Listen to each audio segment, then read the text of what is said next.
Oh.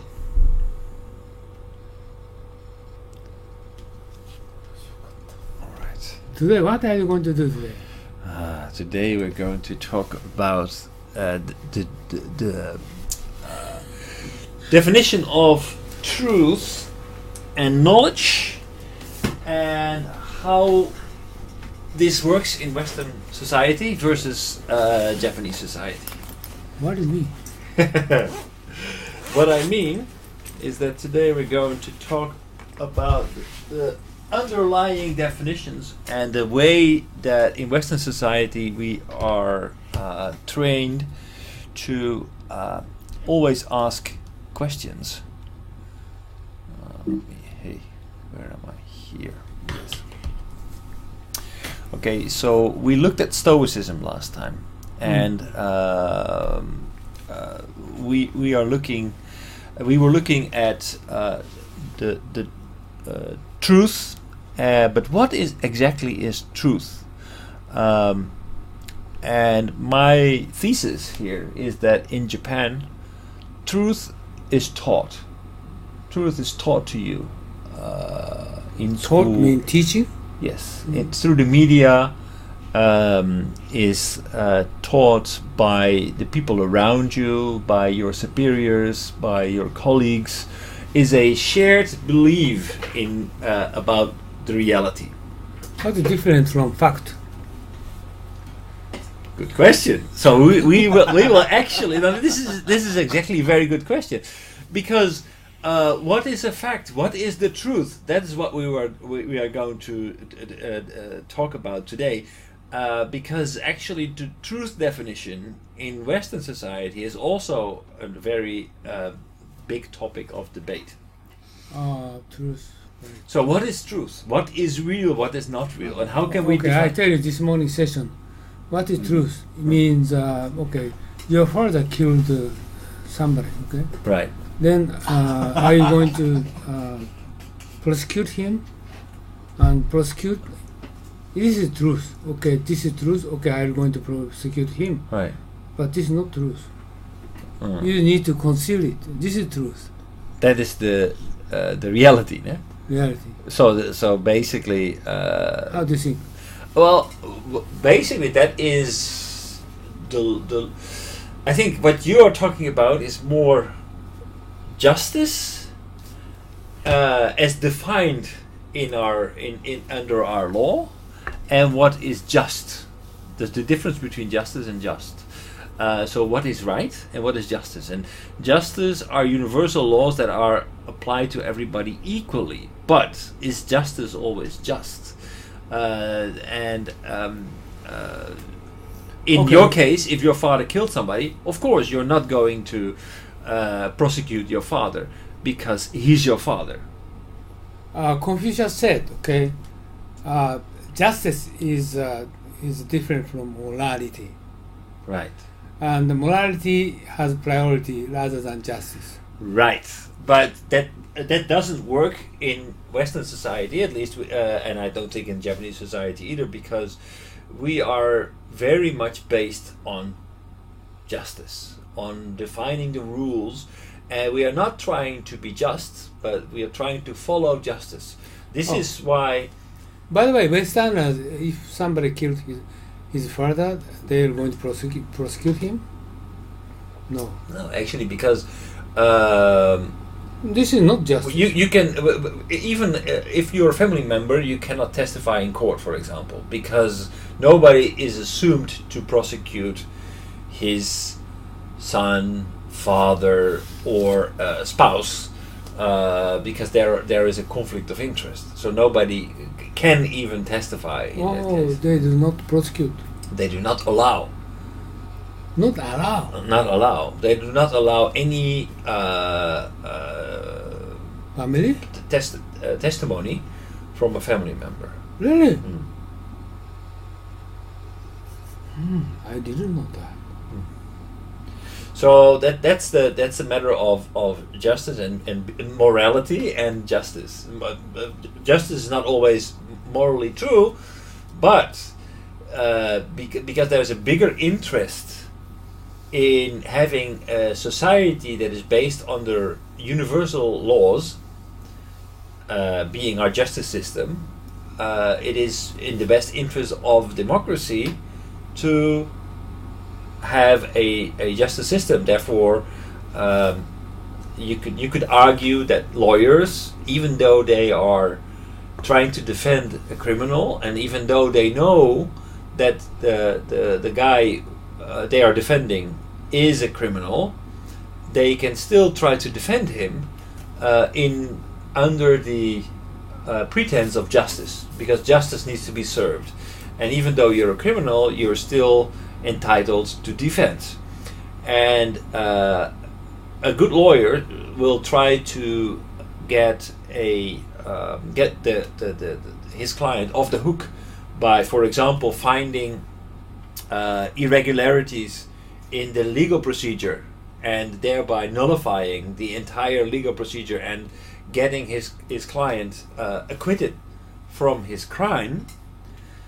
Then justice has been served, but no just resolution has been reached. And in Western society, that's acceptable. That's acceptable. So that means that basically it doesn't matter whether you're a friend, whether you're black or white. It doesn't matter who you are. Justice for all. That means it has to be applied to everybody equally. Justice for all. It's a phrase from the United States, and justice for all. What's different from Japanese justice? I don't think there is justice for all. It doesn't apply to people equally. This is something different, right? Western. Well, but this is. I think Japan is maybe more of a honest. Yeah. Well, I have a little bit of a difficulty in about Japan. I think the system itself is completely legal based, but what I find very difficult to believe is that 98% of all the cases that go to court, the judicial system follows the police. So that means that in 98%, if the police stops you and arrests you, and your case goes to court, in 98% of the cases, you will be found guilty. That I find, unless you have a superbly intelligent police corps, that is a very high conviction rate. That's much higher than other countries. You mean Japan? Yeah.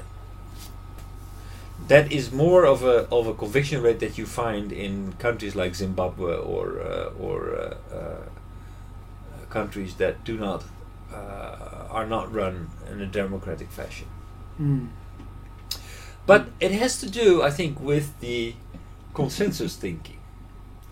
So we are looking, the judicial system may not be so critical in evaluating the police, who is on their side, and might be more inclined to put more value to the findings of the police than to the suspect.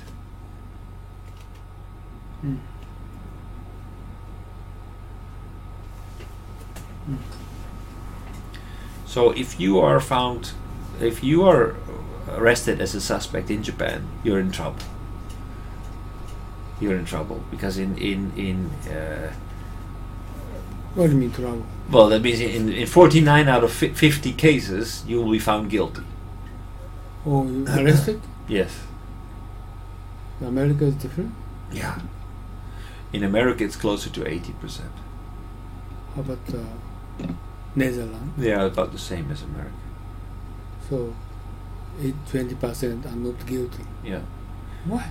Because they're basically the judicial system finds that makes claims about but the police forgot to take this into consideration, or there are grounds for acquittal under specific circumstances, or they found reasonable doubt in a case, and It means American police system is so much about or arrest.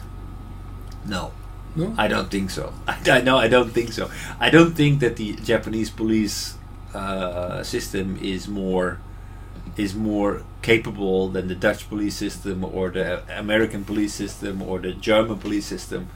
I think there is something a little bit different in the way that the legal system works.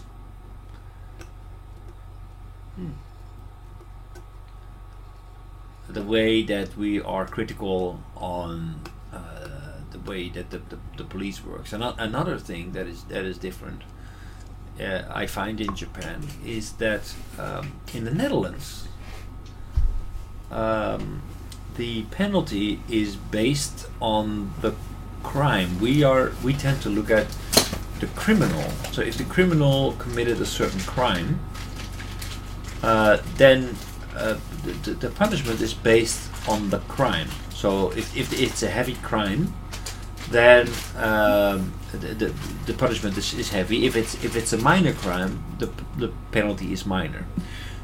Well, how is it different from Japan? For example, in Japan they have much more focus on the victim. So the punishment is based on the damage caused to the victim. A point in case, an example is, I remember there was a young guy who had 2 drinks in somewhere in Fukuoka or something. I believe it was Fukuoka, but it could be somewhere else. He had 2 drinks. He got into his car, and he was racing back home. I don't know whether he kept the speed limit, but it could be that he also drove too fast. Anyway, he drank 2 glasses of beer. He hit a car with the family inside, 2 kids. Because of this accident, the car got off the bridge, fell into the river, and the 2 children died. The parents were saved. The guy who caused the accident was convicted to I don't know how many years in prison because of the damages that he caused. In the Netherlands, I'm sure that the penalty would have been much more lenient because they would look at the crime. So how criminal is it to drink 2 glasses of beer and get into the car? They would say, okay, the fact that he actually, as a result of his doing, he killed 2 people was basically bad luck. His crime was not so heavy. Of course, he should not drink and drive. He will get the maximum penalty for that, but not for the murder, because there was no intent. Not for murder, as happened in Japan. There was no intent to kill, not at all. He was just stupid.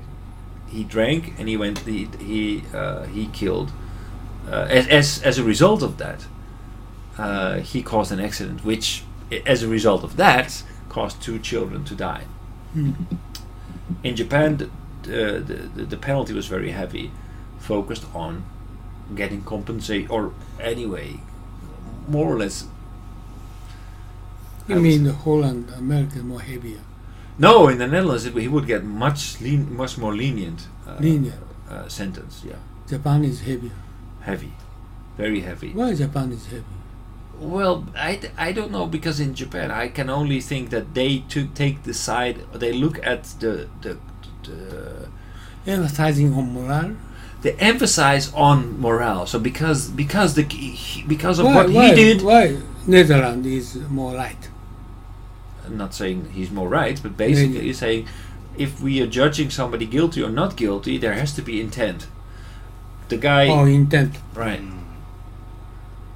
So he can never be convicted of murder, and basically drinking 2 glasses of alcohol normally doesn't cause somebody to drive intoxicated. 2 glasses of alcohol will, in the Netherlands it's even allowed legally, but in Japan it's not allowed. So let's say that in the Netherlands, if he would have drunk 3 or 4, legally? Yeah, legally you can drive with up to 2 glasses of alcohol. Up to the 2 glasses. So it's illegal But, everywhere, almost Beer everywhere. is a light alcohol, but wine is not right for alcohol. So I think to compare these cases, what would happen in the Netherlands if let's say that it would happen in the Netherlands, that he would have to drink like 4 glasses of alcohol. That is clearly above the alcohol limit, and then this accident would happen. But then he would be convicted of driving, drinking and driving, and but the fact that this act caused somebody to die is basically not so much relevant in the sentence of the court. In Japan, it's different. They look at the victims and then they decide the penalty. So that is more, to answer your question, I believe that is more based on morality than on the letter of the law. Any lawyer in the Netherlands would appeal this victim. If it would have been this sentence, any lawyer would appeal and say that's ridiculous. This is excessive because there was no intent. But this ruling was upheld and not appealed. And I don't know to which extent, of course, I don't know enough about this case to say anything about whether or not the driver in this case didn't want to appeal. Because if you don't want to appeal, if you feel so guilty that you want to serve your prison term, okay, that's fine. 2 glasses of beer is allowed to drink. Yeah. In Holland. In the Netherlands, it's allowed. America is the same? Yes. But Edison, there's a person who is no problem for the drinking, Right. and there's other people who couldn't have a drink. No, that's true. So officially, it's not 2 glasses of alcohol. Basically, if you are caught with a promillage, as we say it, they take a test. They test, and you should have a promillage, because for me, I can probably drink 3 or 4 glasses without problem. There's a regulation. So that's basically the percentage of alcohol in your blood will determine whether or not you could drink or drive. So for some people who are very weak, 2 glasses is allowed. But for people who are stronger or are bigger, they can drink a little bit more. But of course, they're very severe on the if they catch you drinking and driving, the penalties are very severe. Yeah. But that's the same everywhere, I think, in Japan. So, and what do you want to say about truth, Japanese truth? Or so what you were saying about truth, I believe that. Okay, I'm now responding to what you were asking about justice and truth, and I think that Japan is less based on legal truth, but more on moral truth. That's why legal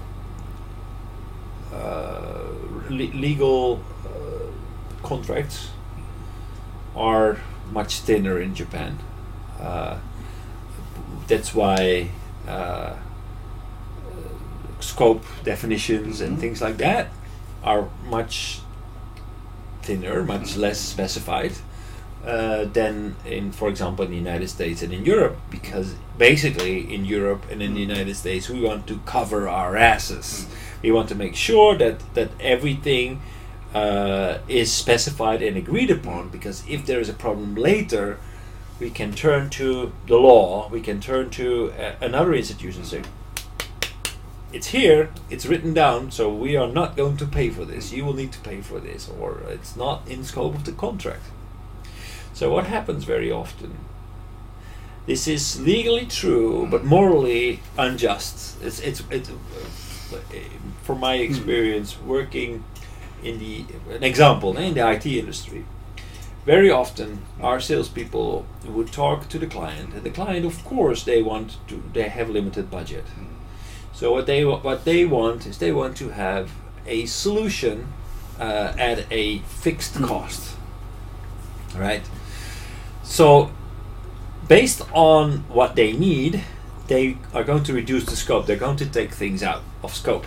So it's okay. Well, if you have this budget, we can do it. We just take this out, this out, this out. And based on that scope, we're going to implement. But of course, we already know, as suppliers, as experts in this software, that this is not going to be enough for them to get return on investment. So basically, we are going to offer them a solution that is not big enough for them. If we were just, if we were morally right, we would tell them, sorry, but for what you want, you will need a bigger budget, or you better not do it. No, we will not do that. We will make a very clear scope definition. We will basically make them happy and say, oh, you can have our software. It's wonderful. It can do this, that, and the other. But we already know that it's not going to be enough for them. But according to the law, according to legal, we have every right to do that. We can sell it to them. We are not morally right, but we are legally right, and therefore we will always win in court. It's a very common practice in Europe. I don't understand what you mean. I mean that in Japan, there's not much specification. There is not much defined when you start working as a supplier for a customer. Customer-supplier relationship is a trust relationship. That means that you don't have to be that specific, because you know that as you go along, the requirements will change, and you will know that you will uncover certain needs that will need to be met that are not clear at the onset. We are talking right now, but we have not talked in detail with people of purchasing department, and we might uncover that the purchasing department has specific needs that we were not aware of at the time of the contract, and that need to be fulfilled. In Japan, there is space for that, because that means that, okay, if we figure that out, okay, we are going to do that. We're going to follow the client. We're going to make sure that you will get a satisfactory solution. Now that can go on, that can get completely out of hand, because it can go anywhere basically from there onward. In Western society, we are going to say, okay, so the client has this budget. It's clearly not enough for what they need, but we can offer you a solution that is within your budget.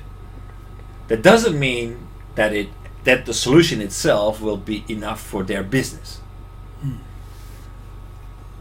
Western companies, 9 out of 10 will go for this business and say, okay, all right, so we're going to take this out, this out, and this out, and we're going to provide you with this solution, already knowing that it's not enough for the client's business. That is morally wrong, but legally you want right. to say Japanese are not flexible? No, Japanese are much more flexible. More flexible. Right, because they are completely unspecified. They're more or less unspecified, more or less completely out in the open. As they are basically committing to each other without a third party. In Western society, we are committing to each other with the third party, and with anything goes wrong between us, we both respect the third party. That means that in order for the third party to be able to rule, to say, okay, this is what needs to happen, we need to specify everything specifically. That is a legal-based, a justice-based system. It's nothing to do with trust, with relationships, with anything else. It's just because this is what we agreed to, and if there is any difference, or if any discrepancy is occurring, then we trust that we can go to that third party, and we will be able to enforce what we agreed upon. So therefore, every agreement needs to be very precise and very European people, right? Yes. Yeah. But is that always in the best interest of both parties? Not at all. Not at all. In the Japanese way of working, we don't rely so much on the third party. If it can be avoided, people will not go to court. Will not try to enforce this, because basically it's a commitment. It's based on justice, doing what is right, doing what's in the best interest of your customer. So instead of trying to specify things really in very, very, very depth of detail at the onset, it is more of a commitment on a more or less blank sheet of paper with signatures and a handshake that is the basis of starting a project together, or basically committing to each other. Japanese? Yes. So we commit to the law, Japanese contract parties commit to each other. It means cause lots of problem. Yes. Both systems cause a lot of problems. Both systems cause a lot of problems. The problems in Western society is very clear, because basically there's asymmetry of information, both on the client side and on the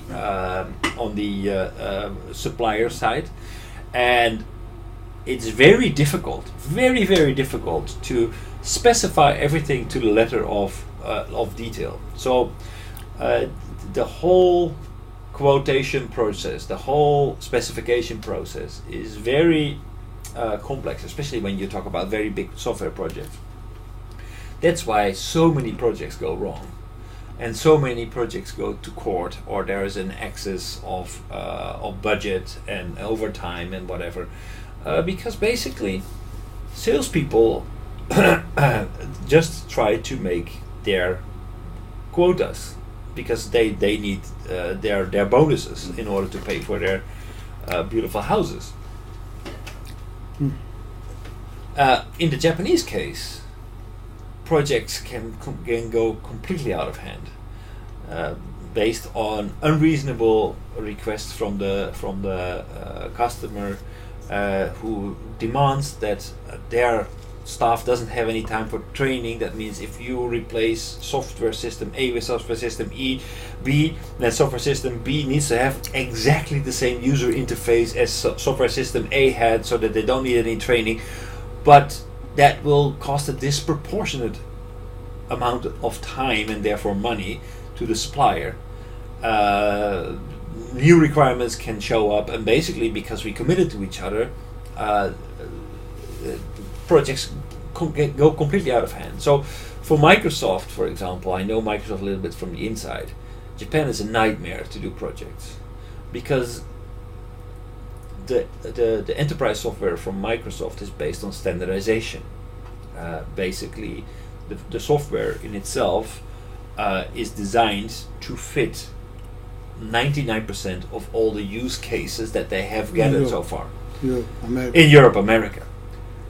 But in Japan, every software development project is interpreted as a greenfield operation. Basically, every software is not a functional. It's not looked at as a functional part, but it's basically building blocks, and everything is built up from the bottom up.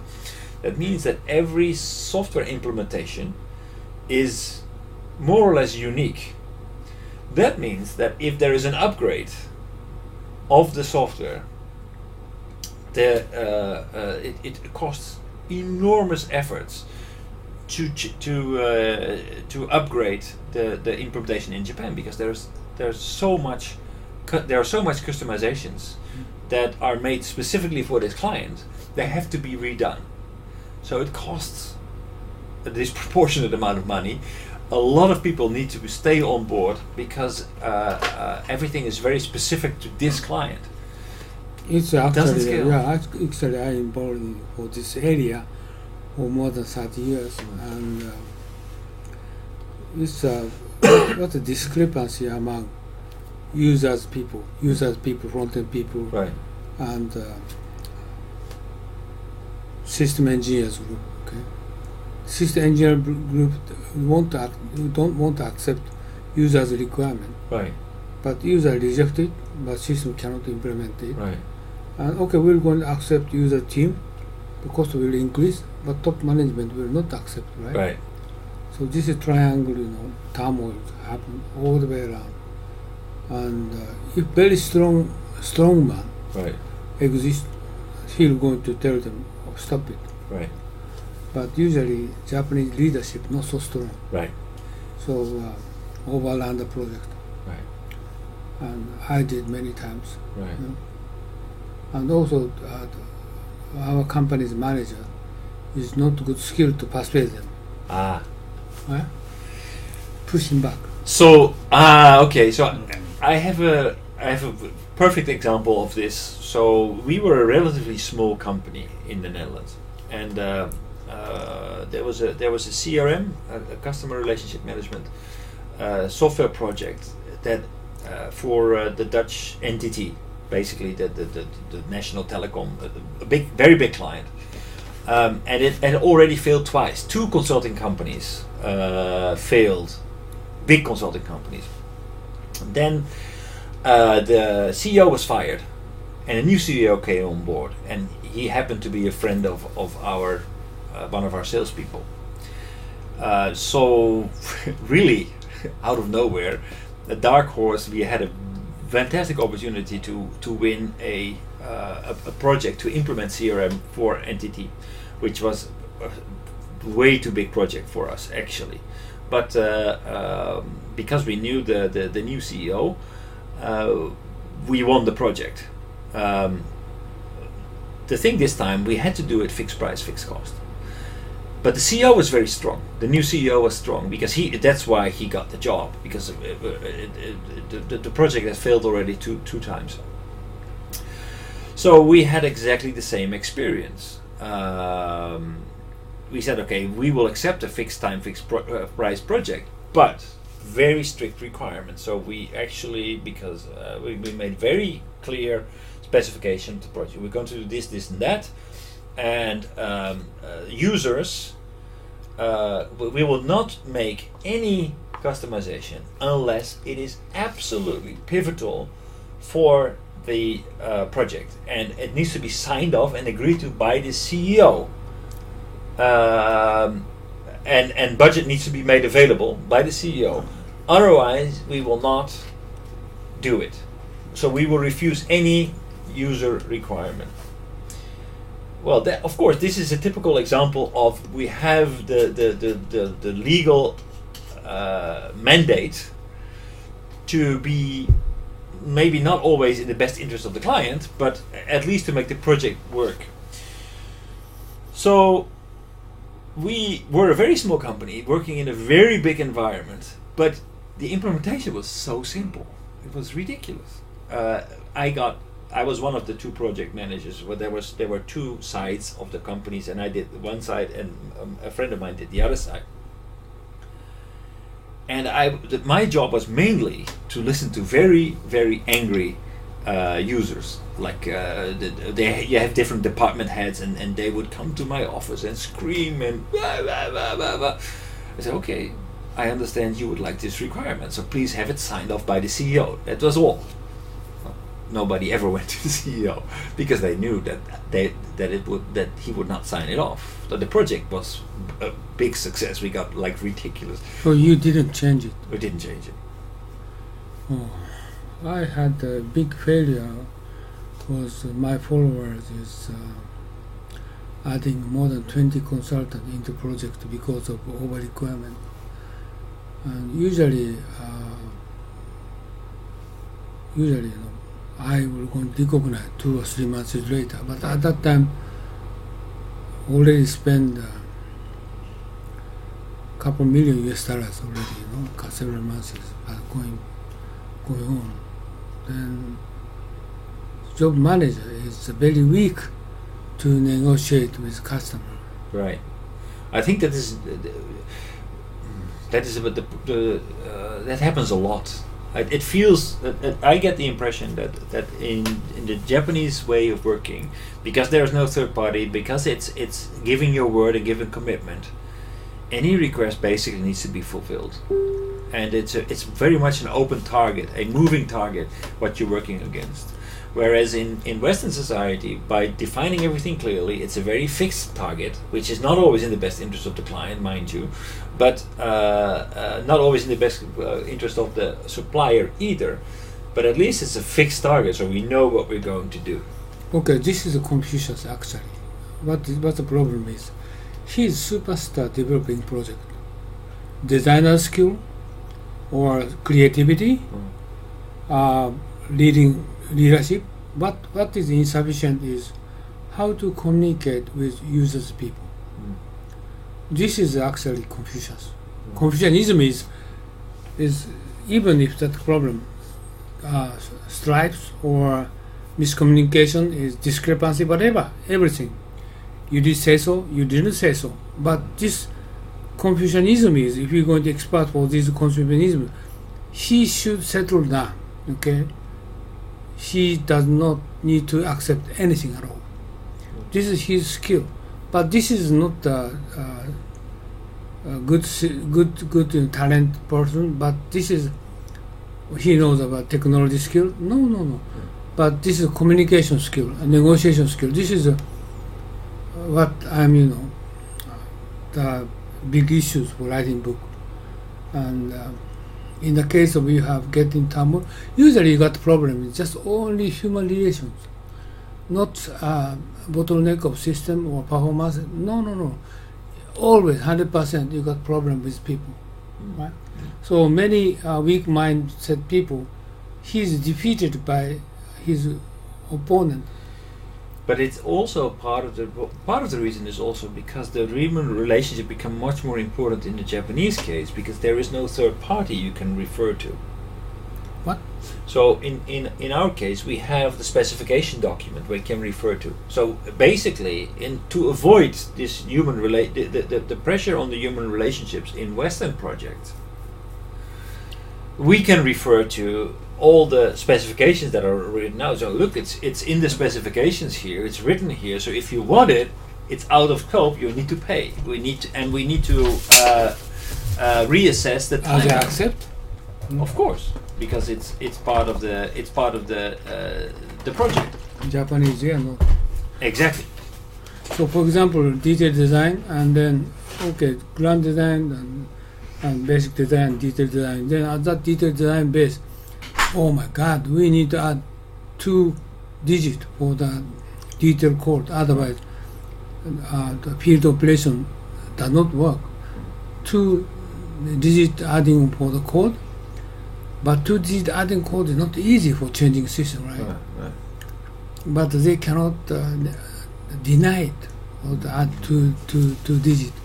It caused 10 months is changing specification. Right. Who's going to pay it? Right? Who's going to pay for it? This is the company.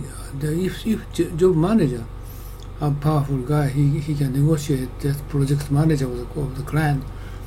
But usually, many cases, he cannot.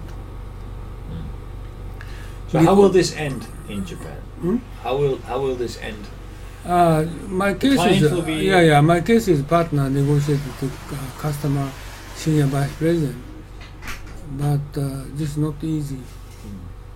I did so, but usually very hard, for negotiating with those people using lawyers and checking contract. But a lawyer is very difficult because if it was not specified or if it was not known or at the onset, how is a lawyer going to help you? It's going to be very messy. Not difficult. I'm very experienced for contract. I myself. Right. So also lawyers, we have very experienced lawyers in Japan.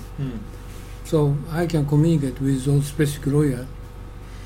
Then I'm going to explain for the 5 hours, 6 hours. They understand. And they give us what kind of the negotiation level is possible. Okay, this kind of case is 10 months, so it is 1 million or 2 million.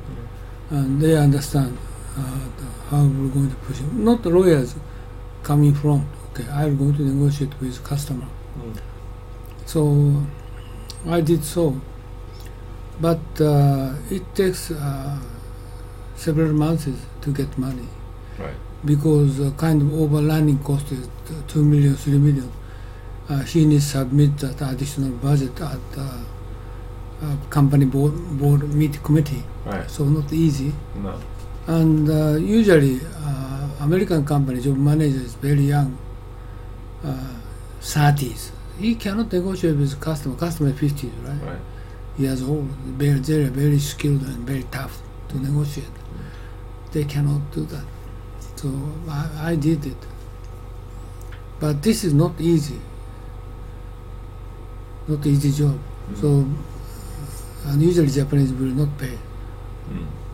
So write-off, the tremendous amount of write-off occurs. Especially not only system, but also like a project of one example is nuclear power plant. Is one example. It's overrun. A lot of cases happened before, right? So but that also has to do with construction, changing user requirements, changing legal requirements for nuclear power plant. The normal case is construction project, right? Is they have lots of problem, even if they have experience many times. Right. I don't know how to fix it, but how to get money. But software is even more complicated because it's very abstract. Oh yeah, you cannot see it. You cannot see it. It's very abstract to create the same idea. If we're talking about a building, we can see it, we can feel it, we can kind of get a good idea of what that building will be like. We can create a maquette. Yeah, I think this is recently Japanese people they have not so much experience for Confucianism. Confucianism is okay. You don't need to study. Okay, this is not engineering skill or technology skill, but this is a kind of special skill Confucianism will going to teach you. And under designing or under implementation, you're going to how to communicate with people, okay? How to persuade them, how to give them trust, like here, how to get trust. Is exactly Japanese people. They are not study kind of area. Okay, just we are doing business. It means this contract $5 million US. Then we're going to do the project, but technology and engineering skill. No. You need to also communicate with client, users, customers. Kind of skill is Confucianism. Right. But the project that I just described was a project that was completely one with communication, not with engineering. That's right. Nothing. Communication means okay. This morning I just discussed with this morning about Confucius said, okay, you need to listen what he's saying. I said no, not what he's saying, what he's intending. Usually Japanese people contract. You're writing here, you're saying that. No. What is his true intention behind the scene? The sort of intention we need to grasp what his true intention, not superficially, okay? This is Japanese people are very weak to grasp. Okay, this is a contract, okay? Right. Just paper. That's it. Let's go. No. What is true meaning? What he is thinking about? Sort of area is our educational system is insufficient. That's the reason, okay, I just enforced to study the Confucianism. Confucianism is, okay, it's a law. Contract is law. Right. And then, on the above, we have or more higher priorities, moral rule. Right. In Japan, yeah? In Japan, moral rule. So in Western society, it's like this. Oh, wait a minute, but I think, tell the truth, okay, they said like this. Law is, okay, we discuss after event happen. Moral is different. Events not happened yet. Right. Okay. Moral is event not happened yet. They are propriety. They say propriety.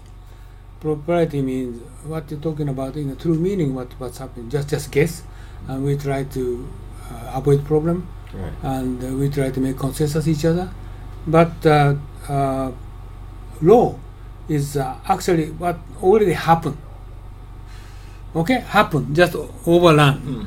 Now you're going to pay. Or sort of thing, over law is happened. Right. But propriety is kind of moral propriety is not happened yet. But we try to believe. We try to avoid problem. Okay. Yeah. Well, but we actually what we are saying in Western society is that we are using the law in order to avoid discussions when things happen. If they happen, we know how to deal with it. At that, if you still need to come up with a solution at that point, it will be too late, because if it's unspecified, it's very difficult to get into a satisfactory solution. So why do we focus on making specifications and legal constrictions and all these things? That is, if they happen, we have already agreed to it at a time when we were not in conflict yet. So when you have to decide at the moment you're in conflict and you still need to come up with a just solution, at the moment of conflict it's very unlikely that you will reach a good solution. The legal conditions of a contract will help you to make a decision at the moment things go wrong, and the point of making these arrangements is to do that in a time before you enter into the problems, because So this is not law. that's the law. No, before law. Law is you try to make judgment after something happens. No, that's not why we make all these thick contracts in for example in a project, in a construction project or in a software development project. We make all these regulations because if this happens, then we need to act accordingly. If that happens, then we act accordingly. So if we have specified that, then at a time when we were still hopeful about the project would be successful for both the customer and the supplier, if we specified it at that time, it will be automatically go into effect. If it doesn't go into effect, then we have the legal system to protect the interest of both parties. One way is okay. A system proposal. Okay, we are going to propose 5 million proposal, and we're going to show them scope. But they ask us for discount. Okay, 20% discount, 4 million. 4 million. Then just we're going to do that like that, so forth. But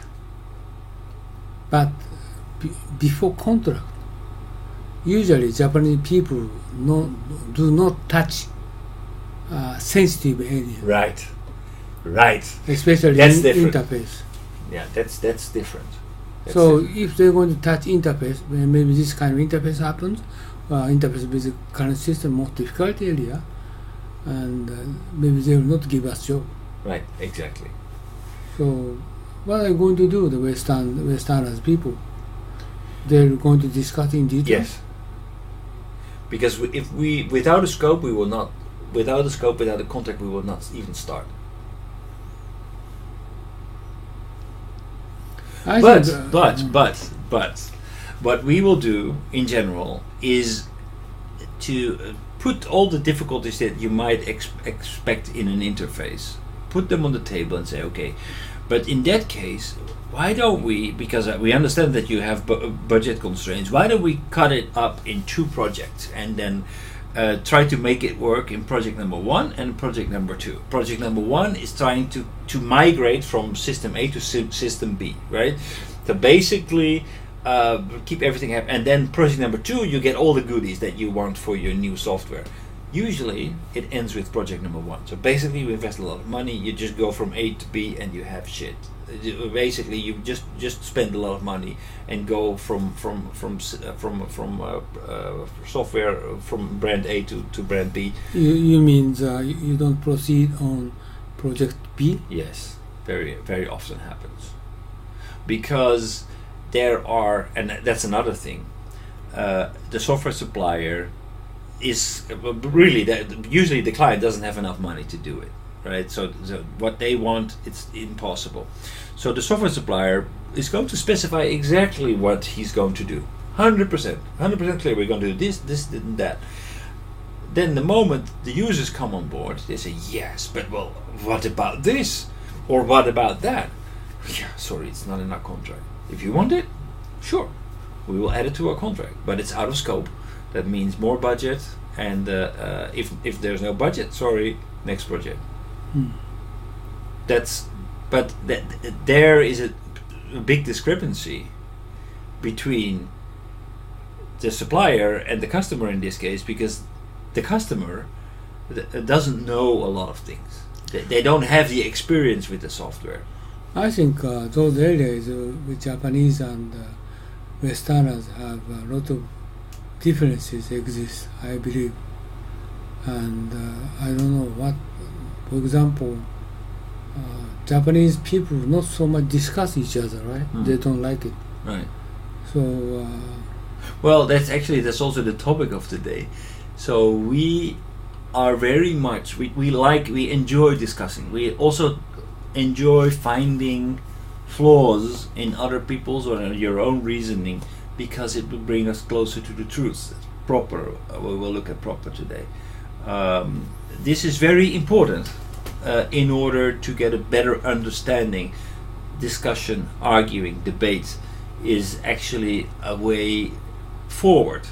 It's a way of falsifying your beliefs, falsifying your vision of the truth, falsifying your ideas in order to get to a better understanding. This is a Japanese people very weak point. Like what to say, baroa. It means courage to ask you, right? And they're reluctant to ask them. Right? Example, minpaku. What is it? Minpaku.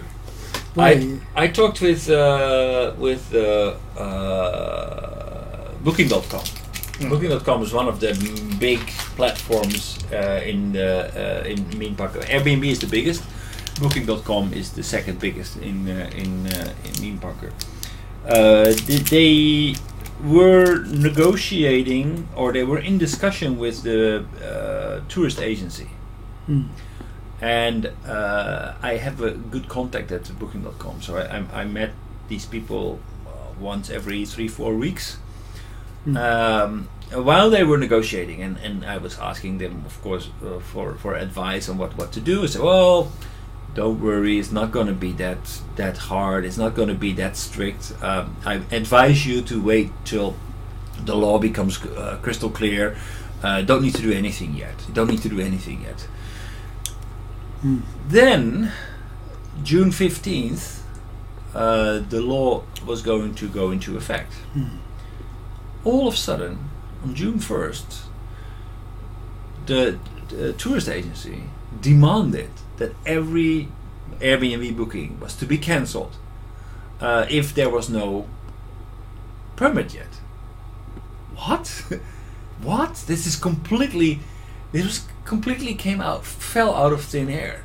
But the way that these discussions between the tourist agency and Airbnb and Booking.com had been going on was completely not touching the essence of the law and how they were going to implement it. They have been completely on a different page with the tourist agency. The tourist agency had their ideas, but they were not gutsy enough or willing to just say, okay, we're going to do this and going to do that. Airbnb, on the other hand, who was the leader of the Minpaku delegation, was not gutsy enough to really ask, okay, but what are you going to do? What do you really want us to do in this case? They both didn't really want to touch the essence. So the way that this evolved was that completely as a thunder on a clear blue sky, all of a sudden thunder started to appear. Because basically both parties have been just going around each other without really confronting the real issues. So it was a complete surprise by Booking.com, and they have a lot of foreigners also, that this just this just fell from the sky. And then we were completely surprised by, okay, shit, this is completely different from what we expected, what we had heard so far. You mean they try to avoid the key issues. They try to avoid how are we going to implement it. So basically, up until maybe maybe a month before the law came into effect, we were still under the impression that every house owner needed to report how many nights people stayed and things like that. But okay, that's not so difficult to avoid. All of a sudden, Airbnb was made responsible to make sure that every house owner, so not the government, but they put Airbnb in the middle. They put Booking.com in the middle, and that completely changed the game. So because Airbnb was forced, or they had to pay very heavy fines to make sure that every booking on Airbnb was legal. So they had to implement the systems and everything. They have not even touched on that subject at all. Not at all. So they have been talking for almost a year, and they were completely unclear how they were going to do it. Oh, it means Airbnb, nothing wrong, but travel agency rejected. Well, no, it means that the travel agency did not put it on the table how they were going to do it. And Airbnb never cared to ask how they were going to do it. So they didn't touch upon the very critical element on, okay, how are we going to do this? What exactly do you expect from us? Who are wrong? They both are wrong. Oh, both are wrong. Both, they were not prepared to go and actually debate on the real solution. Oh, this is actually looks like insufficient study on kind of Confucianism. How to negotiate, how to... They didn't really negotiate. Communicate. That's the point. They never entered into negotiation. They never really touched, they never really confronted each other's interests. It means what Confucius said, open your pure heart.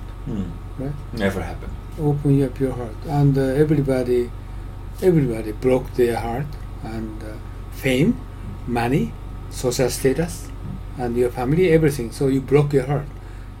Everybody never tried to speak out the truth. So it means listen, hear is not sufficient. Furthermore, your intention, nobody tried to understand. The intention, that was the point. Basically, it was the tourist agency never made clear to the other side what exactly they wanted to do, what they wanted from Airbnb, what they wanted from Booking.com. Only in very superficial terms. Exactly, this is the problem, and I think many sort of event prevailing like that.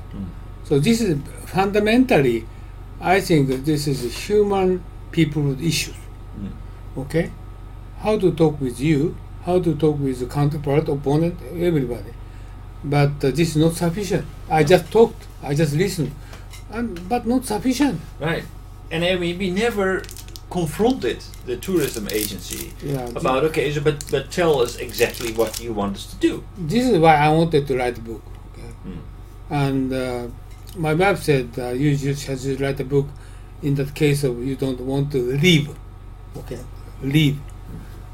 They have lots of mental disease problems with many people. You need to give them answer. The same. Okay, why they have mental problems? They are insufficient of communication. Right?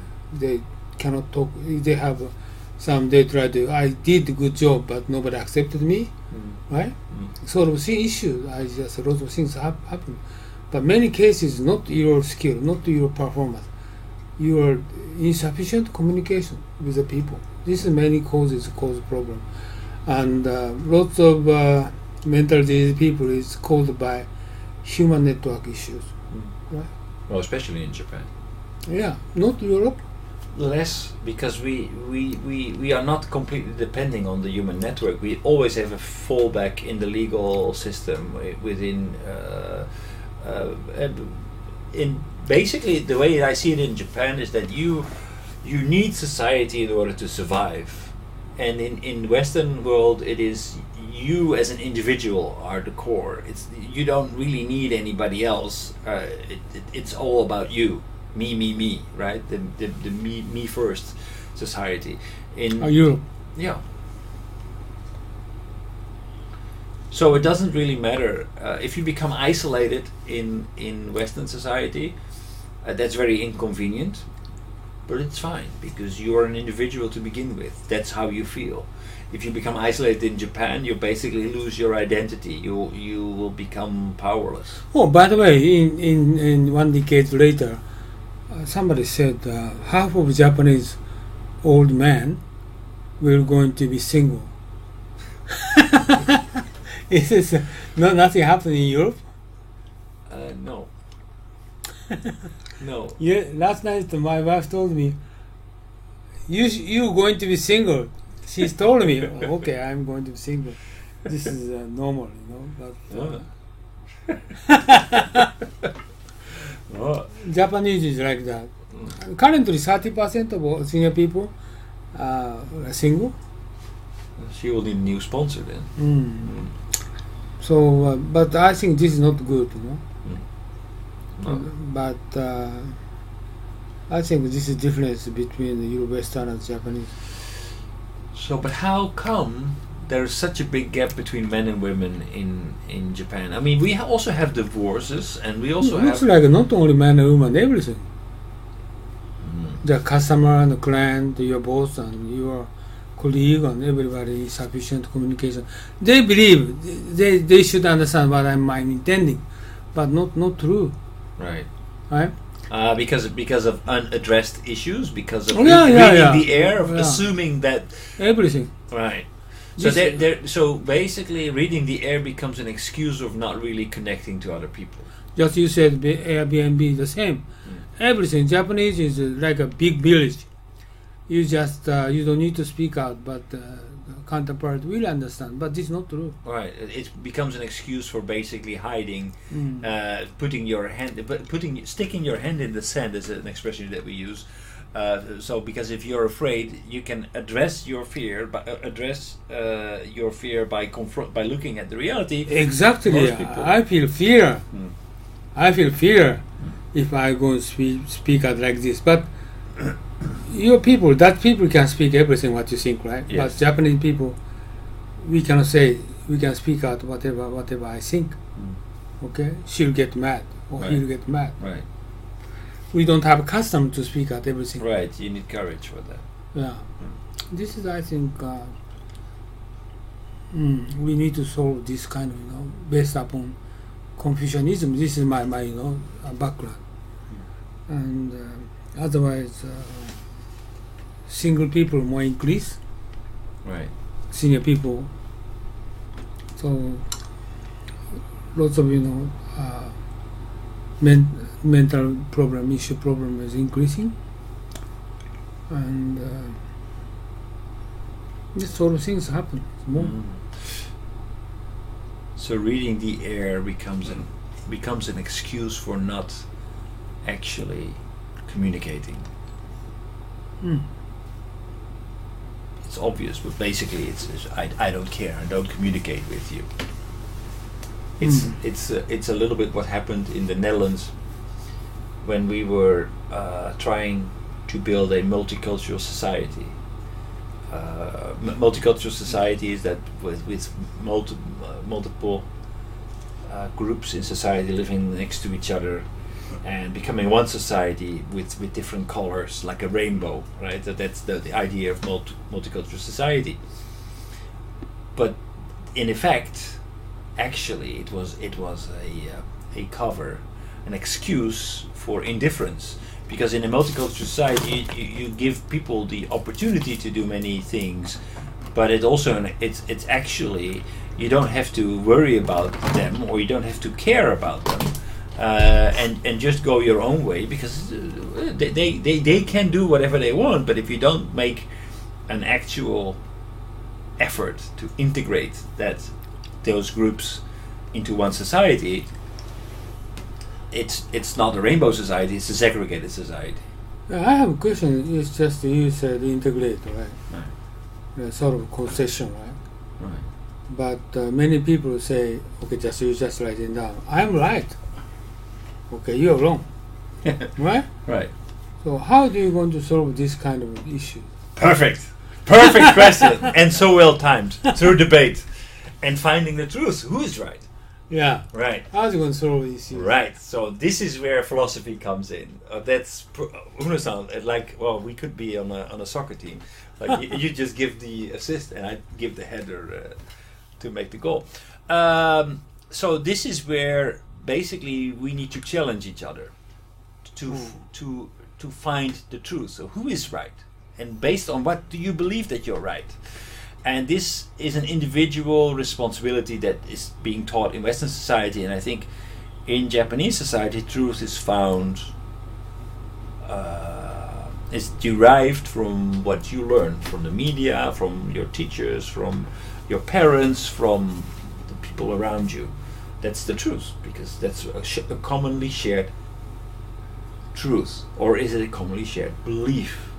I think that is the difference, a very key, important difference between Western society and Japanese society.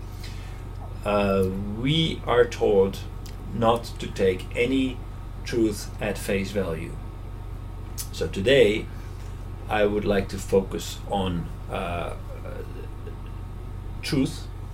What is truth? How do we find truth? What process do we take in order to find the truth? And how that is different from the way you find truth in Japan. Truth is your truth. My truth might be different. Right. Right. Right. So, but then, your truth, my truth might be different. But you also have facts, and you have irrefutable facts, and basically, the question is, okay, it's important at a certain point because you need to certain things are universal, right? How do you solve the open heart? Open heart. Open heart means listen to from everybody. Ah. But I'm right, okay? I'm right. Many cases, some arrogant, some selfish, or. This is what comes in the second half when we talk about Popper. Basically, if we want to do it right, and not everybody's doing this, but this is also has to do with advocating your story versus finding the truth. There are examples of both of them because because this becomes very abstract, and there's a lot of steps in towards coming to this point. But you have people who are trying to sell you the truth, politicians. That's not the truth. That is a subjective belief, a subjective point where you pick things to support your conclusion. Anyway, okay, Japanese people or European people, the same issue is, he's arrogant, she's arrogant, right?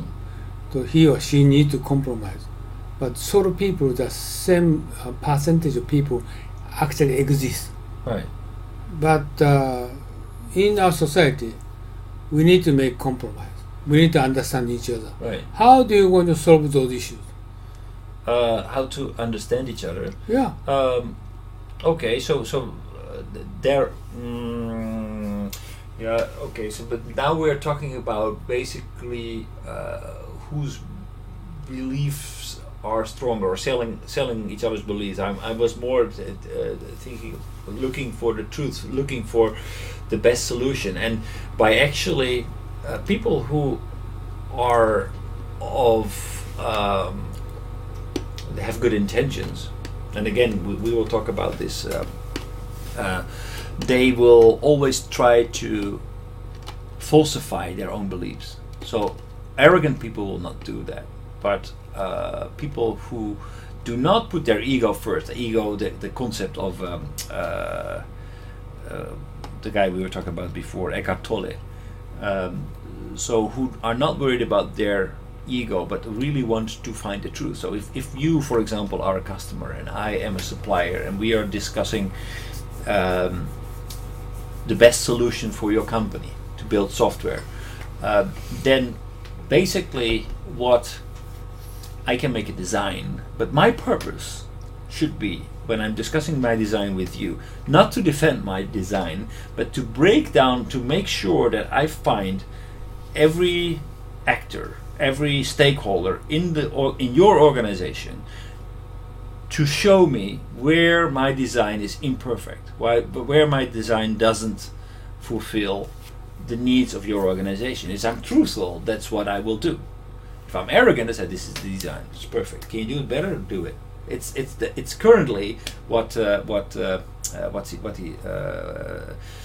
You try to ask them to more precise reason, detail level by level. Exactly, finding the truth. Basically, we say finding the truth, but it's also basically coming to a better understanding, coming to the best solution is basically breaking down everything that you believe in to be truth and trying to find holes in your own reasoning. What kind of technique are you using? Logic. Logic. Of course, we use rhetorical devices, but that is more in terms of persuasion. That is, if you still are not convinced, you use persuasion to support your case. But once you find that your viewpoint is not the best viewpoint, or not necessarily the correct viewpoint, you need to discard your beliefs and go back and adjust them to the new reality. I always saying arrogant people or stubborn people, best way is we need to get his reliance for me, or best way is listen what he said, and listen and try to understand what he said. Keep doing, keep listening. What's finally happened, he misunderstand, I understand what he said. Right. Even if I don't understand, but listen and favor opinion for him, keep going, then he'll going to misunderstand, I understand him. Okay, I agree with him even if I don't agree with him. So this is just keep going, then finally he listened what I was saying. He listened what I'm saying. Because so, he believes that he persuaded you. Exactly. This is a Confucianism way of how to solve this issue. So my question is, how are you going to solve the kind of issues? About arrogance and about... like the person that your counterpart, he or she dislike you. Right. But how to turn around their attitude? Well, so we have the luck that basically arrogance, etc., is all based mostly on facts of having superior knowledge, having superior information. If you can falsify, if you can expose flaws in reasoning or imperfect assumptions, then in Western society, even though you're arrogant, you will have to adjust your beliefs. But if you want imperfect, some kind of issues, you're going to speak against him, but he'll get angry.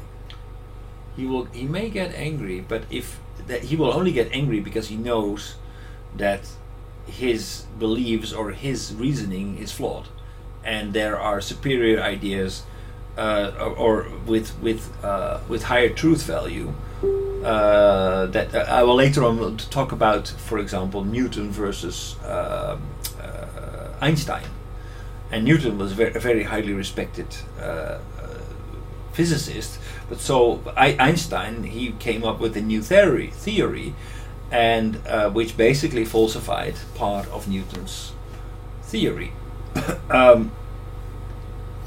Just you said I tried to confirm. Okay, just some opponent person dislike you, right, and then we try to negotiate or talk with against him. Right. The very difficulty is usually, even if what kind of you rational speech, right, but they're going to receive more emotionally. Right. So So we have the advantage. I think in Western society you have the advantage that I if you remember. can take So let me see. Good example is Trump. He is not a rational person. He's just only emotionally. right. Everything what Right. he's doing. But the kind of person is most difficult to persuade him. What is the best solution to communicate with him? This is my simple question. What is the technique? What are you? What kind of approach? Technique is what are going to consider for kind of people? Solicit an explanation. What it means soliciting? Solicit an explanation. If somebody says, "Okay, we need to do this," okay, can you explain to me why exactly we need to do this? And then somebody needs to explain his beliefs, his facts, everything that's underlying his decisions. In Western society, this is what you do. Just because I say so will not cut it. What? Just because I say so will not cut it.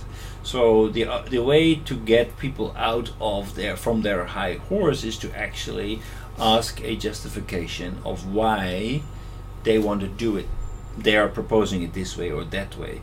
Once they start to explain it, you will have ammunition to say, okay, I hear what you're saying, I understand your reasoning, but isn't it so that you are using this data and actually I found that this data that you are holding is not correct, or there is other data available that falsifies your the things that you base your beliefs on. If that is true, isn't it time to adjust your beliefs? So, of course, people have there are just as many, if not more, arrogant people in Western society as there are in Japanese society. There are many, but you can trip anybody in Western society by encouraging people to actually justify, explain their position. If their position and what it's based upon, how did they arrive to their opinion, to their viewpoint about a contract, about a certain political direction that the country should go in, about any decision that they make. It's based upon certain information, and the way so the information is then becomes important, and the way that they use that information to derive a certain conclusion becomes important.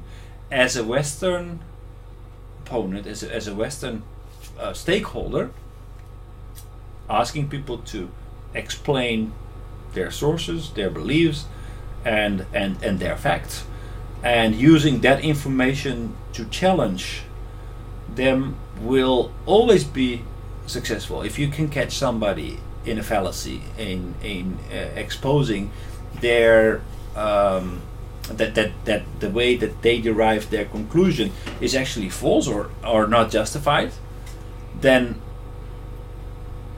99 out of 100 people will adjust their standpoint. Okay. The other my question is French President Macron. Right. He's very smart to discuss with people, right? And what kind of technique he's using for, like a Trump or any other people? French people are very good at this. Yeah. French people are extremely good at this. They are very rational. They love debate, and they're actually good at it. So in French people really know how to. What is their background? Is rationalism. Rationalism. Yeah. Why I'm talking about that, the Japanese is just completely opposite side, okay? Right. And Mr. Abe and other people cannot discuss with overseas people, but so why they cannot do that? Well, basically, where are French people very good? Because they are actually questioning everything, believe, data, Questioning everything. questioning everything. So okay, you know so well. So how did you get this information? And I think this is where where Japan, we are more informed by whoever is around us, and that shapes our beliefs in what the truth is. It's something that is taught to us, and we are not learned to question. French people are learned to question everything. Learn to question everything. Why? Why? To find the truth. It's every individual's obligation to find his own truth. Find own truth. His own truth, yeah. Japanese people, they doesn't. Exactly, they don't. So they're not used to question and debate. More or less, Japanese people have an obligation to understand what the consensus is about certain things, and what they take things more or less at face value. They are not really they're not really taught critical thinking in an aspect, in a way that, okay, but does that make sense? Is it really so? Okay, people with alternative opinions. Good example, if I'm going to attend G7, at that time he never say, it doesn't make sense. Right. Never say, right? Right. The reason is, if you're going to speak out the question, but he can't respond that any kind of... If he needs to justify, well, it doesn't make sense. He cannot okay. communicate. So he will not confront others, because he will be confronted back, and Yes, then he needs yes. to explain exactly what his beliefs are based upon, and his beliefs are based upon whatever he heard from everybody around him. It's not an original thought. It's not It's not. It was not born through his own, to his private process of questioning and finding truth, and refining his idea of the truth, and thereby building a much better understanding of how the world fits together. It was based upon what he gathered left, right, and center. A very holistic approach. So that is called Japanese culture called problem, huh? I'm right, okay. He never speak out, I'm right. right. Right? Right. So even if what kind of meeting, an international meeting, he still believe Japan is right. But it's very like, if you all of a sudden, if you come from a society where there is a holistic approach, where basically you reach your worldview based on consensus, and all of a sudden you are taken out of the group, put in front of somebody else, and is really going to point your finger. Why do you think so? Well, we tend to think like this, or we have found that this is the way it works in Japan. No, why do you think so? So the people become enormously naked in a debate, because that's not the way we play in Japan. We play a different game. Like currently, Trump asked Merkel, you need to increase military budget up to 4% of your GDP. What she said? I didn't follow that. Or Macron, any other European countries, Right. prime minister, president, what they said? Oh, so if Trump says you need to increase or so, okay. They agree with them? No, of course not. Of course not. So why do you believe that is just? I mean, what makes you believe that 4% because we do so? Yeah, okay, but why would we agree to 4%? I mean, basically, we can ask you to reduce your expenditure. What makes your 4% the guidelines for our defense expenditure?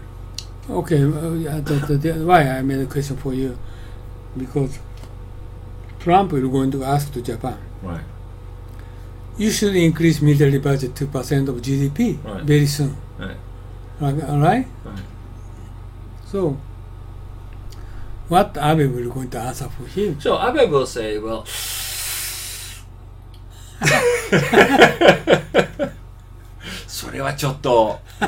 that's what he's going to say. So he will not counter-argue. But Macron would say, oh, that's interesting you say that. So you believe that it should be 4%. So based on what consideration have you derived that 4% is exactly the right amount for expenditure. Where does it come from? Can you explain that to me?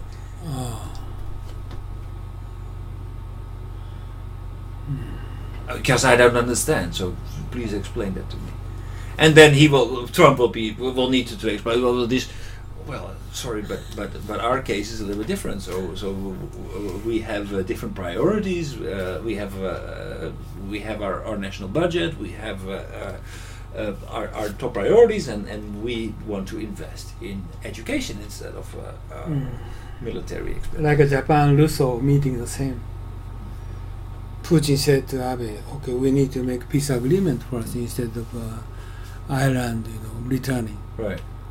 For Ireland returning agreement, Putin said, "We try to make a peace agreement with Japan." Asked Abe, and I don't know Abe how answered for him, but based upon what you said, okay, this is a good idea. We need to proceed on. Sort of thing. Maybe Abe will not say that. Yeah? Of course, Japanese government, the prime minister cannot make judgment by himself. He needs to negotiate with each ministry. Right. This causes problem. Of course. Of course. That's interesting. Just interesting. We need to. This is Japanese people. The weak point, not politics, economy, everything. Right? Individual, everything, every problem. Well, it's like you play a different game in Japan. It's like basically whenever you're in Japan, you play Yaku. But when you're outside of Japan, all of a sudden you're demanded to play soccer. But you have been playing Yaku your whole life. So, as a soccer player, all of a sudden you're engaged in a game that you do not know. So Abe is maybe a very good baseball player, but when the moment he steps into an international negotiation of G7, all of a sudden he needs to play soccer, and that's a completely different game. Well, Japanese people, they have nothing about knowledge about how to communicate with overseas people. They do not have it. Asian people is Japanese speak out what they think. Asian people is the same color. White people, they cannot speak out because of inferiority feeling they have for white people in the history.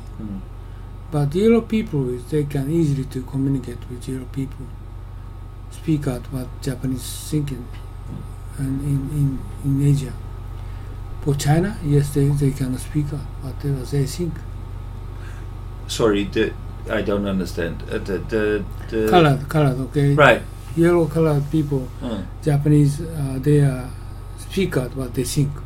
Easy to communicate. So Japanese people can convey their opinion to Chinese, to Vietnamese, to whoever in Asia, but not to Europeans. Exactly. They become intimidated. Exactly. Is that because Asian people are less, they more Confucius oriented, so they play more? No, I don't know, but I don't know why, but historically, Japanese have feeling for inferiority. They're number one in Asia, but not in... some feeling of inferiority. But for Chinese, we had 150 years ago, Japanese people, they had feeling for inferiority to Chinese people. And inferiority and also the other side are both mixing. And but white people, Japanese is the same sense of Asian people for white. Right? Right? And I've never experienced Japanese people, they speak out their opinion among white people. But they do express their opinion in Asia? They don't. Asia? In Asia. Yeah, I think so. But not everybody. But can we ask Takahashi-san? Because, like, for example, Takahashi-san is... ask him. Takahashi-san. He's here. Yeah. Question. Do you agree that Japan is able to express its opinion to the rest of Asia?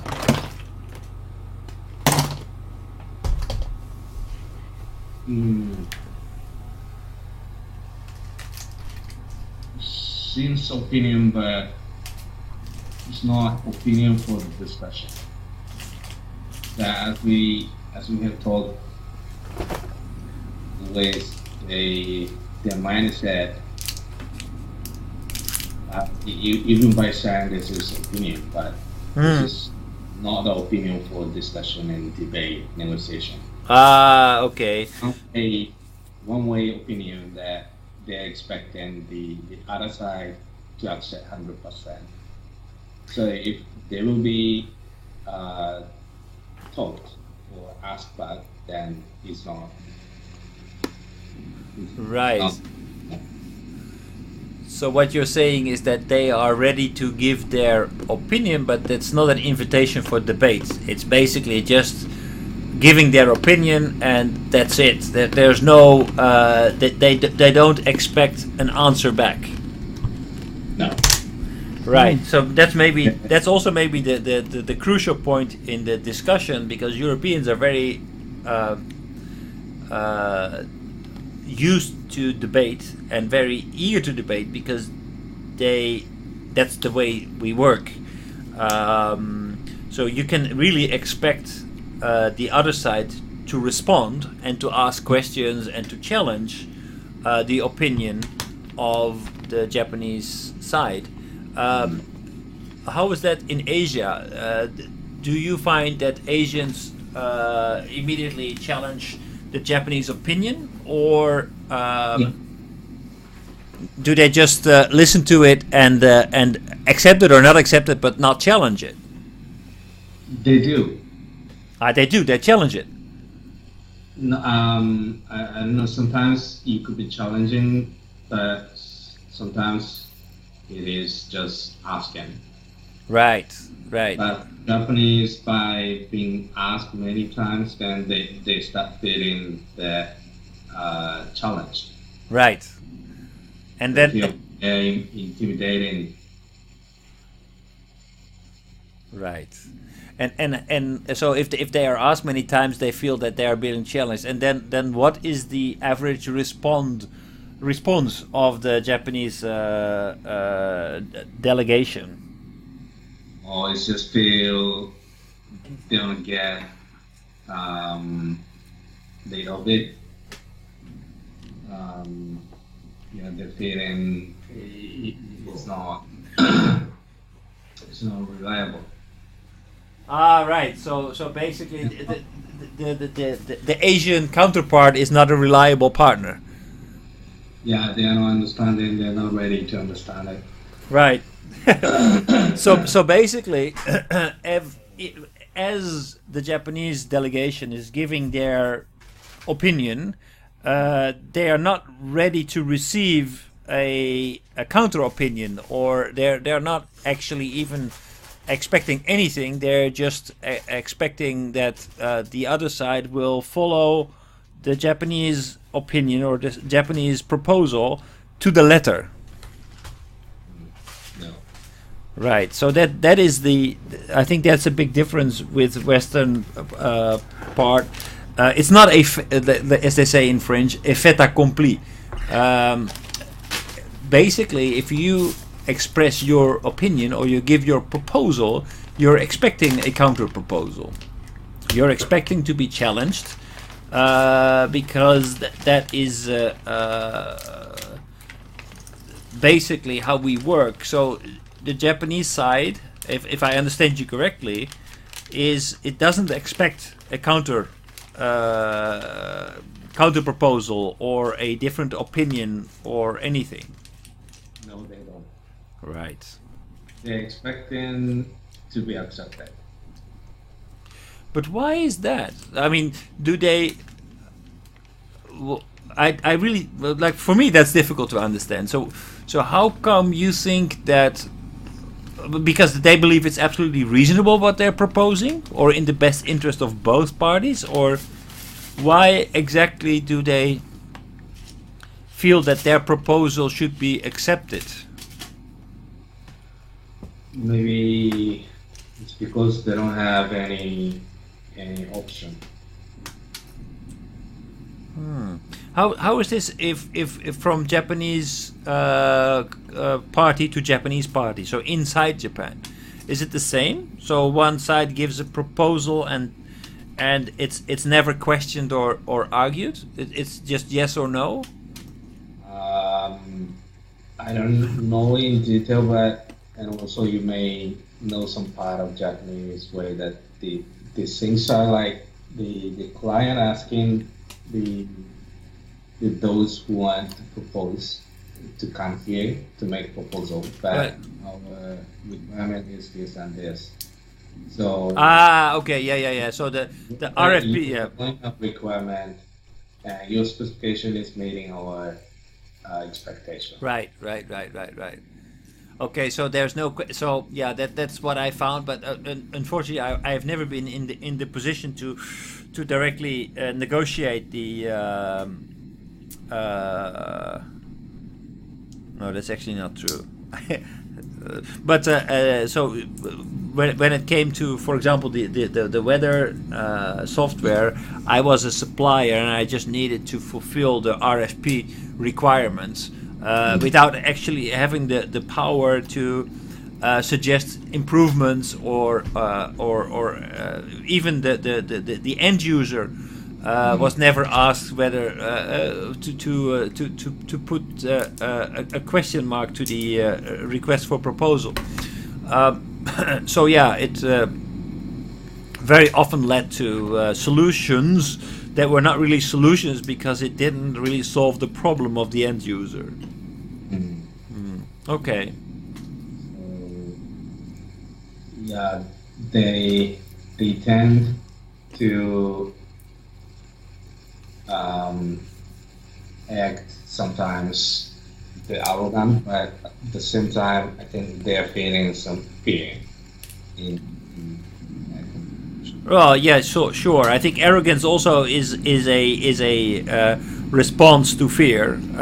Most people, because if you have nothing to fear, if you then there's no need to be arrogant, right?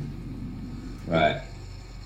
So what are feeling in these discussions sometimes challenging or challenged? Yeah, for example, in Japanese, when you ask something, didn't you do this one as you promised, which will be done, which supposed to be done by yesterday, but then the answer will be, yes, I did. But in English, if you did, the answer is always yes, and if you didn't do, the answer is always no. Yes. So this is what someone, the question, if someone did or not, then the answer is yes or no. Right. This was done or this was not done. Right. But in Japanese, yes, It was not done. what you're saying is correct. Right. What you're saying is wrong. Right. And this means yes or no. Right. Like the simple answer to the question maybe gives some feeling someone who is challenged or Right. So you don't want it. So no is in conflict with the harmony between the supplier and customer. So you never answer no because it's a sign of disharmony. So even though you didn't act in accordance with the will of the supply of the customer, you will stay at the same side of the customer to underline harmony. So like the way of answering to the question in English, the English way, is like the all either yes or no is to like objective. It's like objective. Right. Exactly. Or did not, yes or no. But in Japanese, yes means you are correct or you are wrong. Right.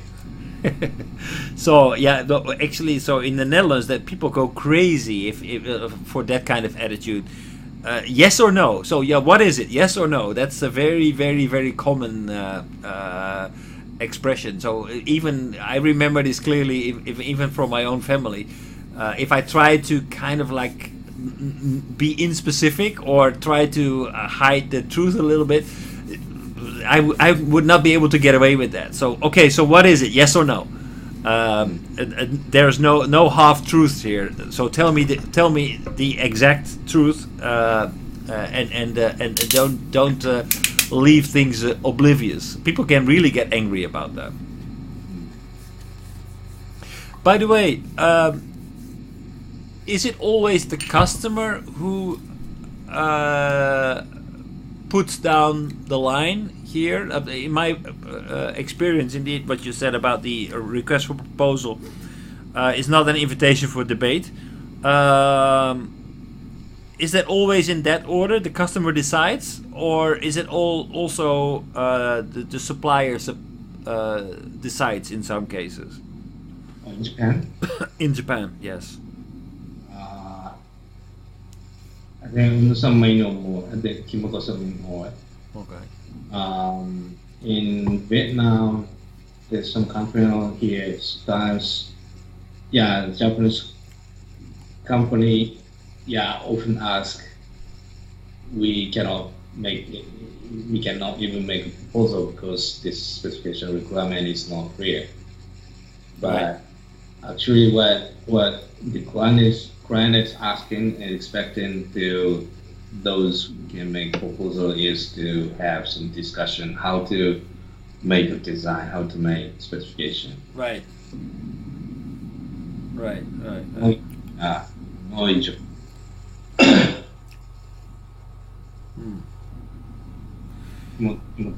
Kimoto-san.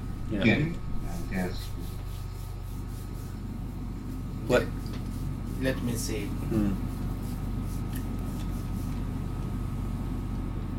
What is your question? So the question is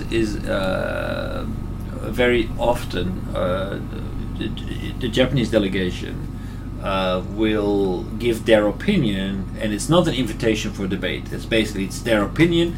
It's not to be questioned, and it's certainly not to be argued, not to be debated. So that's just okay. This is their expectation. They put it on the table, like a request for proposal. They put all the requirements in the document, and they are not to be challenged, not to be discussed. Basically, can you fulfill these requirements, yes or no, and how much is going to cost us? Right? Is that in general? Is that the way it also works in Japan? Is it always and is it always the client who is leading in this? Actually, this among process? Japanese, they are not like European people. Among European people, among Japanese people, they are freely discuss in detail for proposal. Oh, really? Yeah.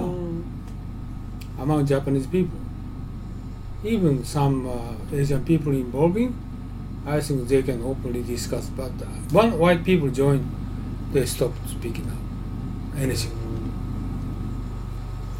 And one reason is in English that the Japanese cannot speak English well. So white people involving, they cannot well answer for him or persuasive, how to persuade. And if the discussion is held in Japanese, even then still. I think Japanese even okay. They're going to bring a proposal and they submit on the table, and everybody start to discuss, good and bad. And they, I think so. But I just beforehand I told you, yellow colored people is the same. And, but Chinese they are also very similar but different style to discuss with them. I understand. I think I saw some case that the proposing side is making some questions, but I feel it's like clarification. The question to clarify some specification in detail. Right. What I mean by saying this specification is following this standard, but yeah, it's clarification. It's not building something new or some new design or from zero to up there. Right. So it's a clarification. The question is a clarification, but not really a challenging the requirements of the customer. For example, I clearly remember we did a project in South Africa, and according to the requirements, requirements document, we needed to provide a communication solution that was absolutely very impractical and very expensive relative to a much more pragmatic solution that would have costed less and would have been much more reliable than the one the client requested. But it was never challenged. It was never challenged. It was just taken because it's part of the requirements. You don't challenge the requirements. So you can ask for clarification. So, okay, you want this solution. So do you have this and do you have that and do you have that in order? Okay, so then we know what to work with, but never a direct challenge. Okay, well, basically, I would propose a completely different communication infrastructure because it will make your life so much easier. Never done. Why they do? I don't know. I also like why on earth are you not challenging this? It's because it's in the best interest of both parties. So I always felt that we had to fix problems that with one hand tied to our backs, because the obviously superior solution was much easier and much cheaper, but because of the requirements that were made by the client, we could never basically go from A to B in a straight line. We always had to go via C or via. Why they do that? Because they don't want to challenge the proposal or the specifications of the client. I can't understand it. Neither can I, to be honest with you. I don't know if that's normal or basically my the party who contracted me was just not very good at negotiation, but it drove me nuts. Is that also your experience, Kimoto-san, or do you challenge requirements from the client and say, okay, well, why don't we just make a better solution for you? Isn't he never discuss among Japanese? Are you? Clients, of course. Clients? Yeah. But many Japanese clients have less discussions. One reason is they couldn't realize they couldn't express what they think. What they think. They think are very sufficient, but they couldn't reach the very deeply things what they think. But that is because they are not challenging their own beliefs. They are not challenging the beliefs of the group. So they basically what they think is what everybody around them thinks, because it's not their belief, it's the belief of the group that is shared value. And therefore they say, okay, we need to do this because they have heard this from the technical department, and they say, well, who may have come to that conclusion without even knowing the reality on the ground. And say, okay, well, we need to do this with these tools, but actually the reality is many Japanese clients loves cost benefit. Cost benefit is very lovely. Okay. But vision concept, they couldn't expression their what they think. Right. The cost benefit is very clear. It's So very this, clear. this is more than Yeah. that, so we do that. So that's also a problem. Many Japanese couldn't familiar with abstract thinking. So they only have superficial Yeah. information of what everybody around them has agreed upon, and that's what they stick to, because they another problem, if you are in a field like that, if you are representing your organization and somebody is challenging you, you don't really understand it, you will not be able to actually explain that or justify it to your colleagues.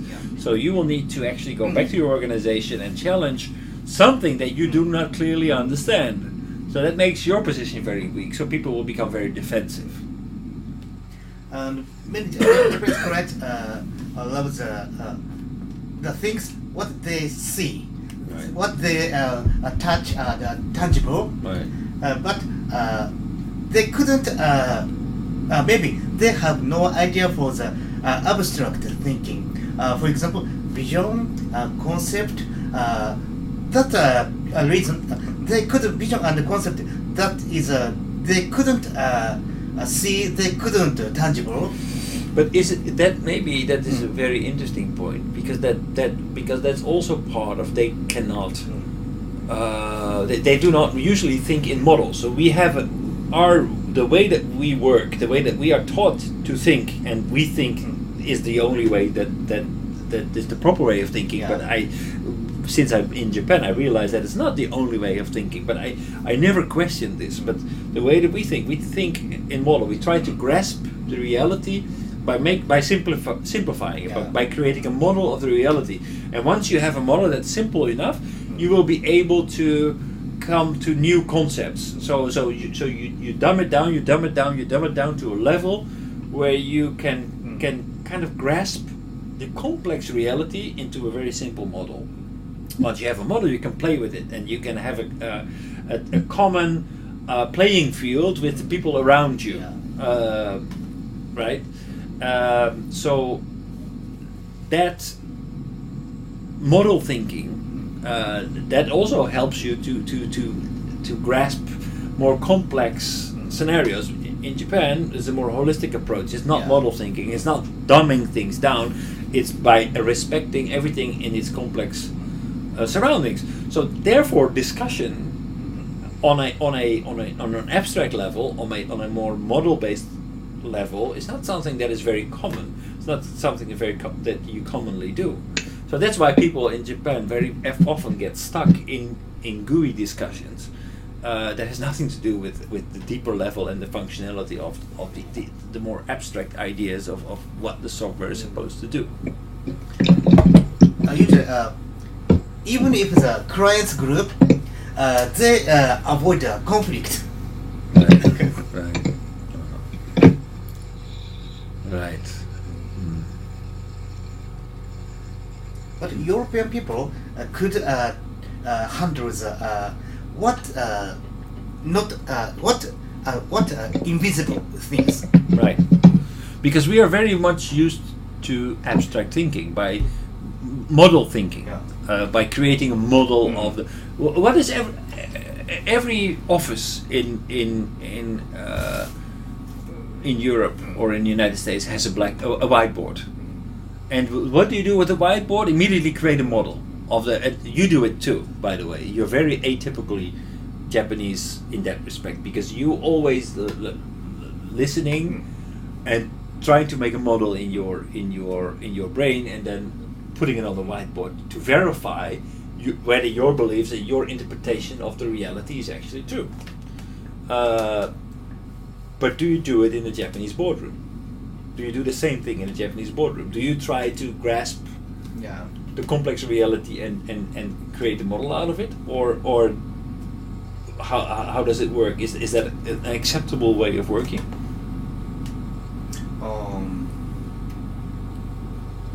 You mean what do you mean? Is it among group? So in a group, Kimoto-san says, okay, well, there seems to be a difficulty in abstract thinking, in a more conceptual thinking. But conceptual thinking comes from making a model out of the complex reality. And making a model out of complex reality means that you are going to abstract from certain complexities and making things very clear by dumbing things down and by visualizing the relationships between certain entities and causality between entities. I'm not sure. Are they Japanese people? They are not discussed so much. I think many Japanese avoids conflict. I didn't work with Japanese companies, so I don't know that. But usually American companies, they discuss a lot. Right. Yeah, they discuss a lot. They challenge each other. And Japanese people, they don't discuss?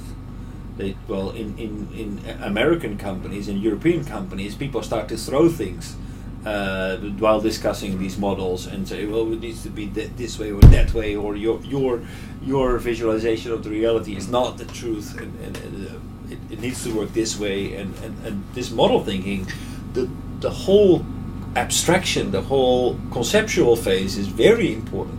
We don't worry so much about user interfaces and whether this field is there or not. It may be justifiable to make the model work, but other than that, we don't focus on user interfaces at all. I think in Malaysia, it's very interesting. Many Muslim people love harmony, avoid conflict. But India and Chinese loves discussions. Yes, yes. Indians love conflict. And Chinese also loves discussion. Russians love conflict. Really? Yeah, they love conflict. Islam is they try to make a harmony. Because in Malaysia, Muslim is a majority. They are protected by the law and the government.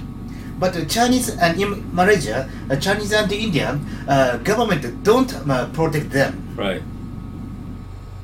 They should fight themselves. Yes, they're on their own. Yeah, they need to fight harder.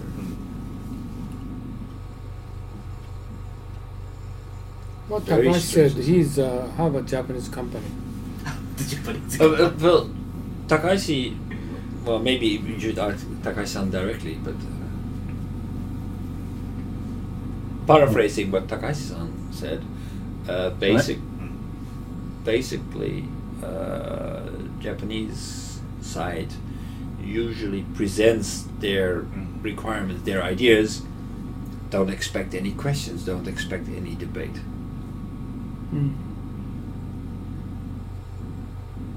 If there are many questions, the Japanese side has a tendency to start to question whether the other side understands the requirements and starts to question whether they are the suitable supplier. By the way, without questioning, I think very difficult to understand. Right? Right. Right. Okay. So shall we go to philosophy? Philosophy? Okay, that's maybe a 5-minute break? Yeah. Coffee? I have Coffee? Would you like hot coffee. You hot need coffee? I don't need. I Hot? have one. これ? これ Okay. 私も。じゃあ次 So that's coffee, right? No sugar. No sugar. ああ、疲れるね、コーヒー